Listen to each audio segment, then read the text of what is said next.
I'm just a moderator, and I'm just trying to kind of make sure that these brilliant women who've given their time to be with us, we get the most out of their presence and learn about the insights and the journeys they've had so far in the industry. So I'm not going to actually give them an introduction. They will start speaking about their journeys in the industry, and through that we'll learn about their contributions as actors, writers, producers, and many more wonderful contributions they've had in the industry. So without any further ado, if I could start with Lili. Brilliant. My name is Lili Sandelin. I grew up in Finland on a sheep farm and ended up absolutely passionate about films. Ended up becoming a filmmaker because I was so bored in a little tiny town in Finland. But when I told my kind of school careers advisor that I wanted to go and work in film, they looked at me and said, surely you're going to either take on the farm or become a hairdresser. It wasn't ever something that was kind of considered appropriate in a way to dream big and go somewhere else. So I ended up 29 years ago coming to the UK to be able to study film, and then have worked my way up from third assistant editor to now being a producer and production manager on feature films, both documentaries and drama. Interestingly, looking at this TED Talk, when I applied to go to film school as a producer, I was told it was so competitive and all the men got the places as producers that I should apply as an editor because women make good editors. So that's what I studied and worked in for the first 5 years. And then switched back into producing. Hi, I'm Janie Price. I started out, and I'm still a professional musician, so I mainly write music. First, I write songs, but secondly, I'm a composer, so I work in film and TV music. And from a need to wanting to get more of my music in film, I decided to start writing the films, because I thought if I can write songs, I can probably write film. So I've started doing that now. So I had a short film that was award-winning in the festival here last year, and I'm in pre-production at the moment on a documentary that I'm making. Hi, I'm Juliet. I started my career in television, making sort of prime time.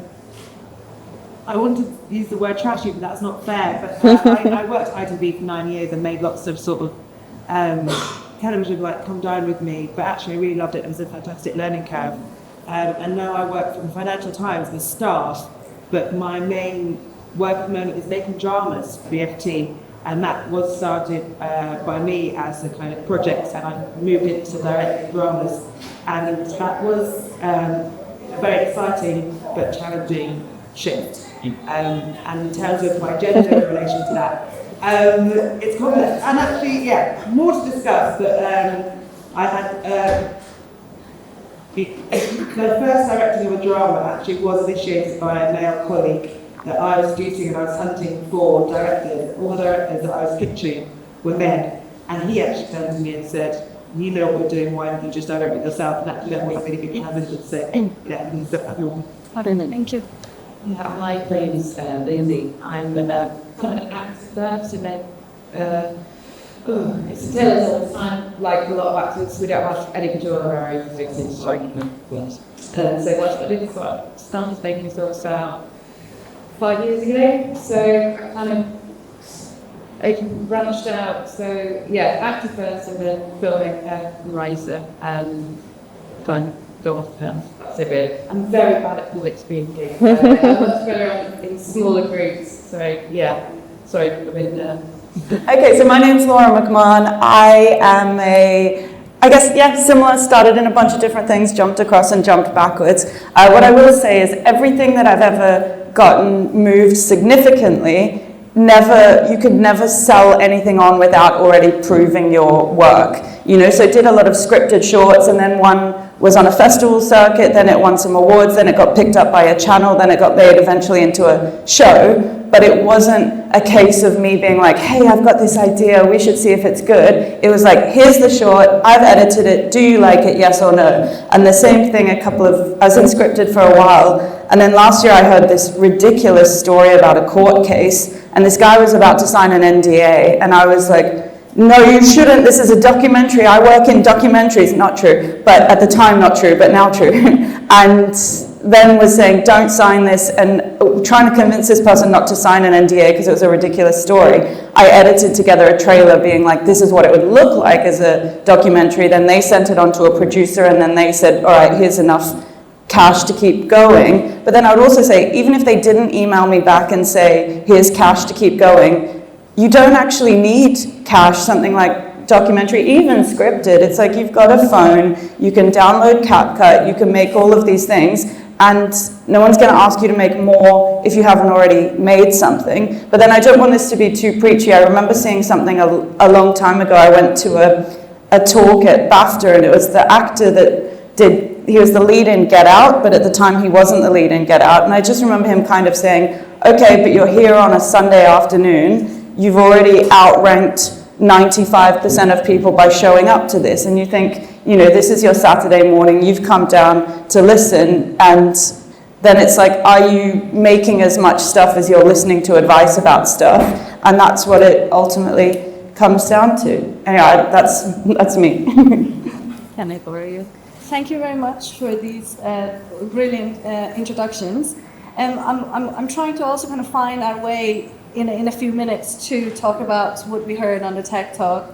But there's something that it's very obvious in all of your journeys. It feels that it hasn't been one straight line of going through. There's been kind of branching out in different ways and different directions. I do know that at least the wonderful volunteers that are working with the film festival are budding future filmmakers.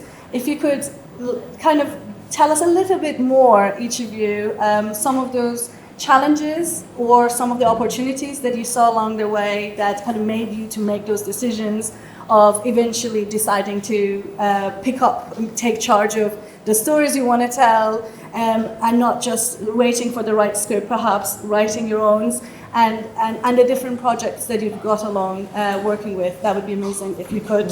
I'm going to pass this back to you. Yeah. Thank you. I think the best advice I ever got was, don't be a dick, turn up on time, and have a good sense of humour. And that's pretty much, goes with any kind of a film kind of job. It literally is, if you're passionate, keep at it, and you will end up finding breaks. But it is a long journey, and you'll do lots of other things on the side. I've worked as a magician's assistant, admin in various boring offices, done kitchen porter work, just in between getting funding for films. Partly because I didn't want to kind of sit in a production office just doing film admin. I kind of want to be on set as much as kind of producing work. But yeah, just keep at it. There are so many more opportunities for women, especially just now as well. It really has changed a fair bit.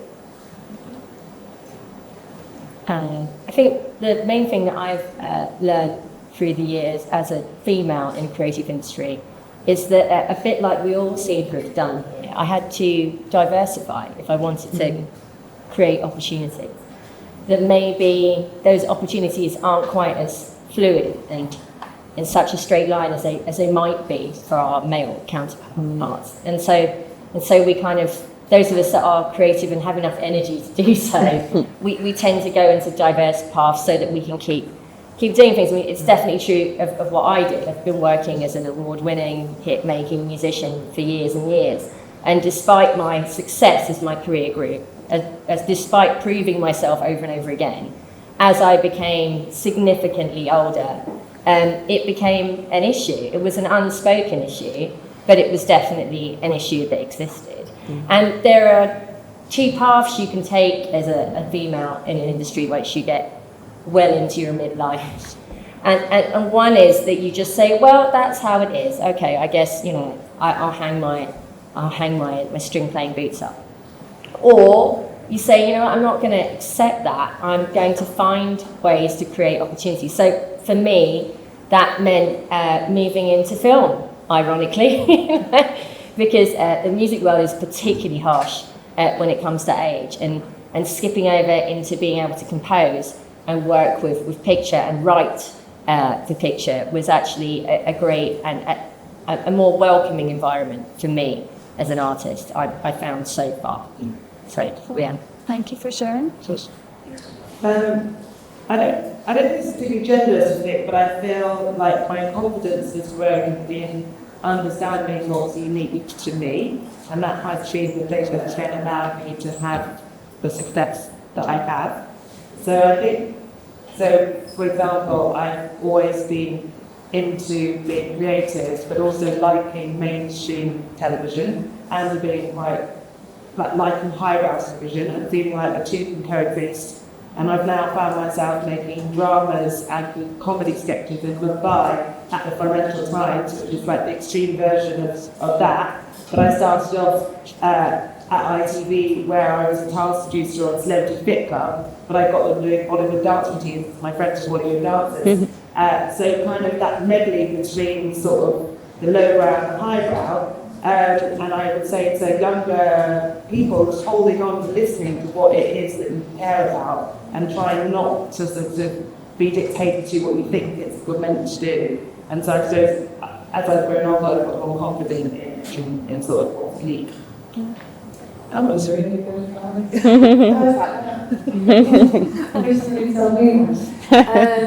think probably for the younger filmmakers, I think when I branched out into making films, it was a crossover that actually came from the encouragement of directors that I worked with, and I said, I really like, I'd always written stories, and I said, I really fancy kind of writing. I was like, absolutely do it. I really fancy directing, and I absolutely nobody stopped you, do you know what I mean? So I did, and it was through that encouragement.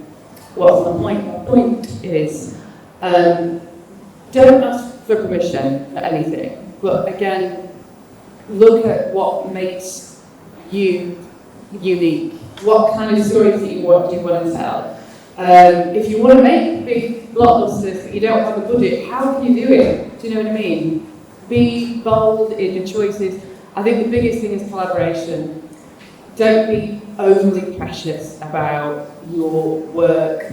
Open it up, because the script that you've written is not going to be the script that you make, and the film that you make isn't going to be the final thing. Isn't going to be what was in your head, and you have to be open to that. You have to be open to that vulnerability. And the more you collaborate, and the more you work with other amazing creative people, the better your work will become. That's certainly what I've found, is that I felt that the quality of the work that I'm making is so much better when I open it up to other ideas.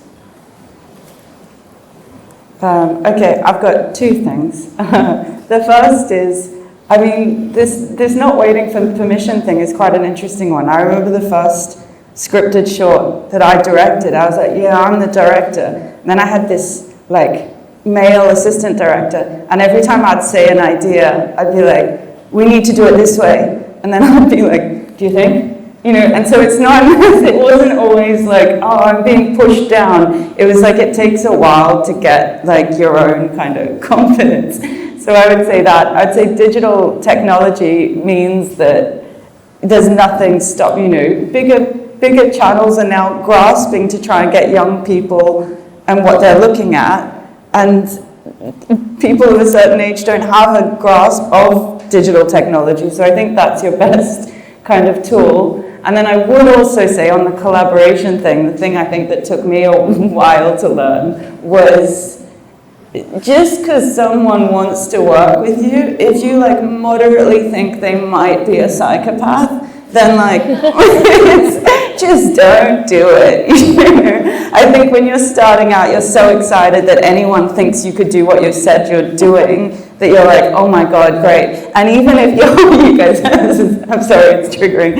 And even if someone is so talented at what they do, but you think they might step over your body in a situation just to high five an agent or whatever, then You're probably right, I would say. So yes, collaborate with people, but also if they seem like they're like sort of like chopping off parts of their humanity in order to get ahead, then you're not going to make something that good, even if they can like switch it up and perform really well, would be my advice, you know, hypothetically.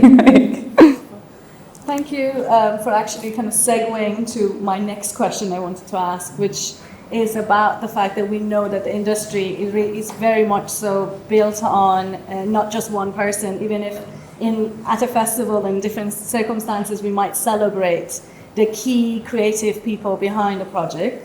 I would like to know, because you all come from kind of navigated different spaces within the creative industries in some kind of bigger institutions versus some independent spaces, if you could talk about a little bit about whether which areas you found the right people to collaborate with, or the right mentor to kind of advise you to be in the right place. There might have been women, there might have not been. It would be nice to know that. I mean, you all talked about opportunities and taking those opportunities, but it would be nice to know that while I have no doubts that it's been a lot of effort every single one of you have put in your journeys, but there must have been, hopefully, one or two people that here and there kind of lend a hand or pushed you or at least helped your confidence to get to where you are. It would be nice to know, perhaps talking about those, and that way maybe then we can segue into how the industry helps or as successful women in the industry can help the success of other women making it. Sorry, I'm coming back to you. I'm just trying to think of kind of like how to answer that, but I did my master's when I was 30, and that in a way, all the staff and the other students there, kind of, we encouraged each other to have the balls just to go and knock on the doors of actual really established filmmakers, and it gave us a really good excuse to interview people and talk to them and kind of go, okay, so what advice would you give me? And then I've ended up staying in touch with quite a lot of those folk, and the advice has been invaluable in kind of getting to the sort of bigger scale projects and transitioning from shorts and smaller scale films to actually having the sort of the almost getting validation that, okay, you're good enough to start applying for the big budget sort of funds and start making bigger deals, and not feeling like I need someone else to be my exec producer or constantly kind of hiding behind someone else. So I think finding right-minded people who want to tell similar stories really helped, and they were both male and female. And I think that generally we've got a little. I'm based in Edinburgh, so we've got a very strong, small network of female filmmakers currently, and we do end up supporting each other emotionally an awful lot as well, because it's not easy, especially if you're, a young mum or have all sorts of other commitments. You kind of, I would say that don't try and do it on your own. Create your own little film family. Yeah, I would say pretty much the same thing, if I'm honest. That I don't think any great creative pursuit is achieved without teamwork, really, on some level. Even as a songwriter, it may be quite individual at the beginning, but in order to make a great song, there's a whole team of people involved in that process, and the same definitely applies to film. In fact, music and film are really, really similar. You can kind of quite directly compare most aspects of the creative journey. And I would say that when I did get into starting to work in film, I approached it the same way that I did with music. So I built a team of people that I could trust and work with, and from working with that one team, I would work out who the best people on that team were for me personally, because obviously it's subjective. And then I would take that team, and then we would develop that team to work on the next project, and so on and so forth. And I think if you can do that, if you can build that trust and that level of talent and have those people work together with you, then you can achieve bigger and very satisfying creative outputs. Yeah, and I don't think that's female or male specific, but I do think that as a female, bearing in mind that we often have the odd larger wall to climb, the more people that you can gather around you that can support and help you, then the better. And I've got to say that I've got some great guys that work on my teams too, and without them I wouldn't be able to do what I do. So it's definitely a big joint team effort. Oh. Too many ones. Well, I was just thinking it's really naff but really true that probably the hidden career sort of enabler was my mum. And it's true because I had kids when I just turned 30 and 32. I just got the first one, I just was pregnant, I was working on the Channel 4 series, and then I had to go back to work, and she supported me, and I had at 32, I had another big career break, and I was directing a Channel 4 thing, and I had to go away a lot. My husband's here, and he helped, but he would also agree it was the ability to have childcare from my mother that really set me completely apart from my peers. So loads of women I know in television dropped off around the same time, or they had kids a bit later than me. I'd say at least half, because they struggled to be directors with small children, and that was, it really is probably one of the single biggest things that transformed my ability to be a female director, was to be able to go on shoots. And I'm here now, it's a weekend, my kids are being looked after by my parents, and I couldn't be here doing this talk without them. So that's another thing that, and the UK and London is different. I'm lucky that I can live in London, my parents still live in London, but it's an element of the industry that we don't talk about, but we are, and not being able to afford it. If I didn't have my parents living for free, it would be impossible. So there we are, the 18 months. Yeah. I think for me, when I decided to move into filmmaking, I just had absolutely no shame for asking for help. Like asking for advice, asking for help, and I've kept doing that. That's the main thing, is that if I have an idea, if I have a script, I've got people that I trust, their opinion, and I'll send it to them. And I do that for other people. People send me scripts, and of course, if you've got screenplay, I'll take the time over it.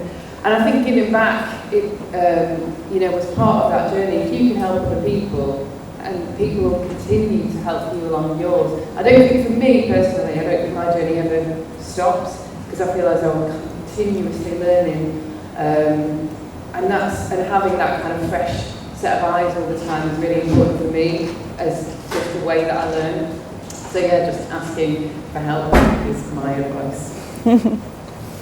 Well, I mean, all of that, great, it's covered. No, but I would just say, to add to that, I would say, we're doing so much of this is sexism and this is the film industry, obviously, because that's the topic of the talk. But I would also say, don't feel like you'll escape sexism in any other industry. So I wouldn't say that's a reason enough not to do it, if that makes sense. We get so much advice all of the time, and sometimes I find myself in a doom scroll of inspirational things, being you got to take action and you got to be doing this, and it makes me feel really good, I'm doing something, but I'm not actually doing anything. And I would say that there's so many people that have helped me, but it's always a balance of, am I getting good at shooting and editing? Or am I getting good at sending emails? And kind of how can you balance that so that you're not just being please someone help me, and then you just spend all your time sort of begging for help in a way that if someone turned around and was well, what do you want help with? What are you making? And you're I don't know, what should I make? That kind of giving it away thing. But yeah, so that's what I'd say. Apply for everything, but keep a log of how much time you spend applying for things, and match that log with doing your own projects. Because as well, when you get picked up for a bigger project, and then you're not necessarily the one being she should be wearing green and this should be the color of this, you know, your time will go to someone else's project, and it doesn't have to be like your decisions are the only ones that need to be like moved forward, but are you doing your own thing? I don't know, it's like a gym, isn't it? Are you doing the same thing to balance it, or are you getting good at writing emails and hoping someone from above will come down and tell you what to do, which kind of makes you lose confidence in what you, or never establish what you think anyway. Yeah. That's it. Thank you very much. I think kind of we kind of covered the how you should kind of press on and do what you love to do and find the right people to collaborate with. And we heard about the taller wall that women have to climb, and without the support systems, a lot of these kind of making it in this industry is not that easy. Now thinking about the TED Talk we watched, which was kind of setting the context within the kind of mainstream American system and industry. You all work within the British film and TV industry, film, TV, music industry. If you could kind of reflect on it, and I don't want to necessarily go, I feel bad that every time you have to start, maybe this time we start with Laura. If you could kind of reflect on it from your perspective, that how the British industry is responding and is working, and perhaps if what has been discussed from 2016, is it dated? Are we in a better place? Yeah, I would like to hear your reflections and then maybe take it from there. I don't know, would you mind going? Sure. I guess if I'm thinking about it, the biggest thing that I was thinking while watching that from 2016 to now is the change in digital technology and the way that now producers are kind of looking at existing following to platform things and so on and so forth. So I would say the biggest change, in my opinion, is you aren't just making stuff and then like sending it off to make proper bigger stuff and longer stuff, and we kind of live in a kind of like attention grabbing world now where it's like I don't know who says this, but like form follows funding. So this idea that actually like you can just keep going with something and then something falls in line. And kind of what I said before. God, it's hard going fast. Sorry. You can come back to No, I'm happy. It's a tricky one, because from my perspective as an actor, the last few projects that I've done have all been kind of spearheaded or headed by amazing women. And that's producers, showrunners and directors. So, I'm not very good at this. Yeah, from my perspective, there has been a change, and I do remember the first time I had a female director, and it was unusual. So obviously there is a shift the first time, and you're aware of it, because I think I had got so used to, or it was just the way that things were, that there was always a man in charge, and maybe I had become institutionalised to that. I don't know, and I don't know whether I resisted the female director first, and then I was like, actually this is quite cool. But yeah, and so maybe there was part of that sexism that had actually infiltrated into my own career and journey. But yeah, I certainly have seen a change recently. Yeah, I think it definitely has improved, but one of the kind of more alarming things I think in a similar way to digital lately is that my son is 15 and my daughter's 13, and actually they're watching content made in a very gendered silos, and it's in that way it's got much worse. My son's watching lots of blokes talk about, I don't know, mucking around, buying trainers, I don't know, gaming, boy stuff, and my daughter's watching influencers telling her how to put on makeup. And then they're watching less films as well, and they do watch films, but most of the time they want to just look at short content or longer boring content that they watch on YouTube for hours and hours and hours and hours. I mean, my son watches hours and hours of people buying trainers. But yeah, that is irrelevant to this conversation, because in some ways it's not getting more progressive. And I think there was a peak of optimism, and that it is being threatened by the online gender segregation. Yeah, I totally agree with that, actually. I don't know what the British stats are compared to the American ones. I'd be really interested to know what they are, but I'm guessing they're pretty similar. I'm guessing they're more or less the same. I would say that one thing that's maybe been positive in the past 8 years is that we've had quite a technological revolution, haven't we? And we're able to make things ourselves now in a way that we couldn't necessarily do without larger amounts of funding almost a decade ago. And so for women particularly who maybe historically have found it harder to get funding from a more male-dominated funding industry, I would say that it's been quite empowering for us, the technological changes, because it means that we can go out there and make things without having to go and ask, a guy for the money. So maybe that's a positive, but the flip of that is just as Juliet's pointed out, is that because of this technological revolution, we've also got, this kind of social media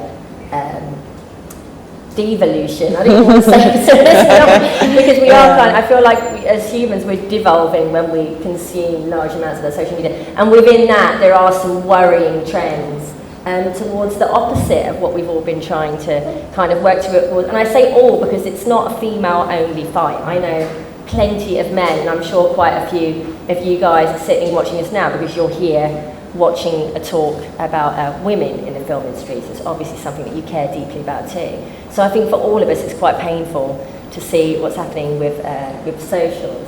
But on the flip, technology is allowing us to make things that we couldn't have made before, so yay for that. It's really nice as well to see more females in power, so more female commissioning editors and people sitting on kind of boards of funds. It really does help.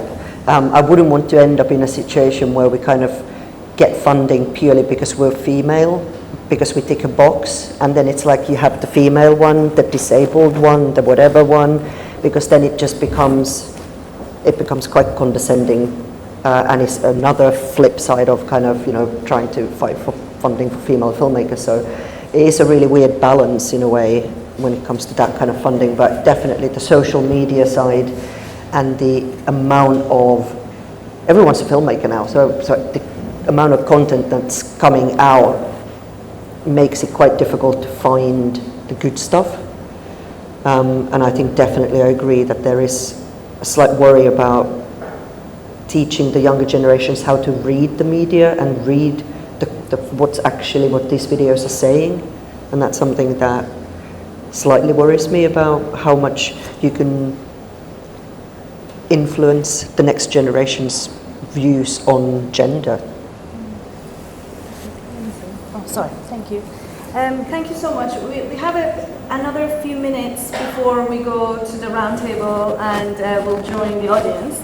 Is there any kind of final thoughts from your journey, from the reflections of the discussion we've had that you would like to kind of add before we close this part of the panel and join the audience? I mean, I don't know what I want to say. I mean, I think the main thing is that there are still obstacles, I think, specifically for women. A lot of them I do think are quite practical, and a lot of that, and in a way it's about the film industry interactions with the other industries and society. So there's one conversation which is within the film industry, I guess that's where I was going with my mum, and there's the one where it sort of interacts with the wider society. And so thinking of them sort of holistically is really important, because things like the freelance culture, for example, affects us all, and is really challenging. But it often is more challenging for women who generally do have more childcare responsibilities. And why is it that way? We've been having a debate with my friends, is that if both the man and the woman are working in the film industry, it's just automatic that the woman gives up and stays at home or ends up going part-time or whatever, even if they were prior to that the actual breadwinner. It's very sad.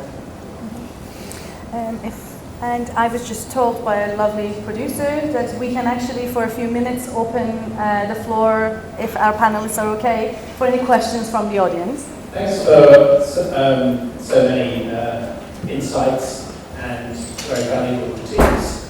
My question relates to the content being consumed by children in particular. And it's interesting to hear about how very specifically gendered those are. And I wondered, could that be potentially coming from a place of, because you're talking about influencers who are trying to get very much a niche, because of the saturation of social media, aiming for a niche audience of one.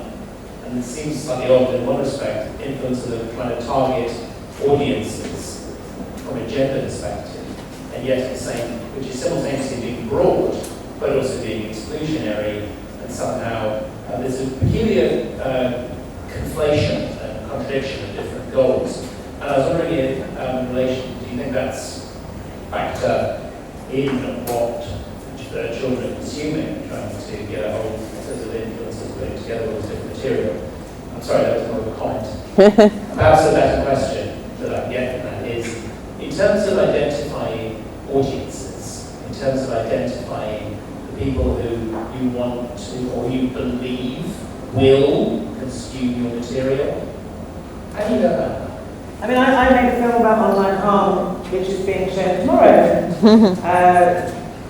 So I have thought about this quite a lot. Well, there's two questions, there's different things there, aren't there? I mean, how that developed, I don't think was necessarily a kind of conscious thing. I think that sadly, young girls and consumerism consumerism is a lot of it, and making money online. So it has exacerbated quite sort of normal interest in girls like makeup, but it's just kind of escalated. But in terms of thinking about audience, I think that goes to we all have to think about the audience for our films, don't we? And I'm not going to say anything insightful other than that should be something that every director and writer is thinking about. I have a really unique job at the Financial Times because I have a very particular audience, which is international and sort of powerful people with lots of money. But I also make films that are free to view through the Financial Times on YouTube, and my whole I think my job is to get to an audience beyond the FT. So in my head, I try and have two audiences. One is the FT audience, and one is beyond the FT. But I think the rigor of thinking about your audience is fundamental to being a good director. Yeah. And then I was also just thinking about, we're talking about things being regurgitated and repeated and repeated and repeated. And the stuff that tends to do well is sort of instances of repetition with something slightly different, right? Which is what you would be doing with any kind of filmmaking. You would go, oh, I love all of Scorsese's films, but now I want to see what it would be like if women were the gangsters. So there's never a case of, if you were completely regurgitating what you'd already seen, it would just be an endless slew, and you wouldn't captivate someone. You might get, a couple of minutes of their time or whatever, but you wouldn't get a return audience, or you think about, I watched the film Unicorns that was screening here last night. I don't know if anyone was in that as well, but it was like, I'm walking home and I'm messaging people I know from Australia being like, you got to see this film. And if that was the same thing that I'd seen a million times before, I wouldn't be up late messaging people being like, you guys got Netflix? So I think it's the same as anything, whereas if you're just regurgitating something, you have an audience but not a loyal, complete returning audience. But if you're putting some kind of spin on something that already exists, then you're kind of commenting on culture or whatever it is that you want to comment on. So yeah, I don't have the answer to the question, it turns out. I think word of mouth is becoming so much more important now as well because of algorithms being so weird and kind of pushing us away, or it's becoming harder to find what you might actually really enjoy online. So I watch a lot of films and programs based on what is recommended rather than what I find. Okay, first of all, I'll put my hand on what I love when you said this filmmaker, because I love I'm only just starting out with filmmaking. 61 years old. I'm working worked in the NHS for 24 years.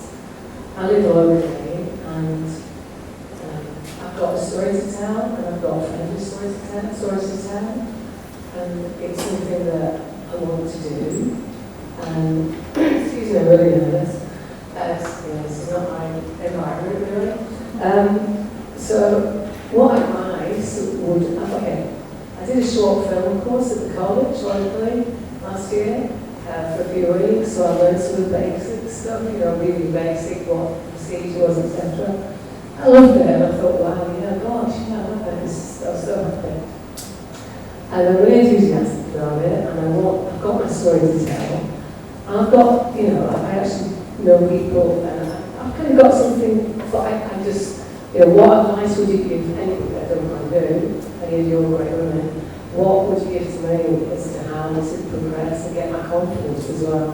Thanks. I would say, first of all, round of applause. She went from hand half up to hand full up to asking a question. Amazing.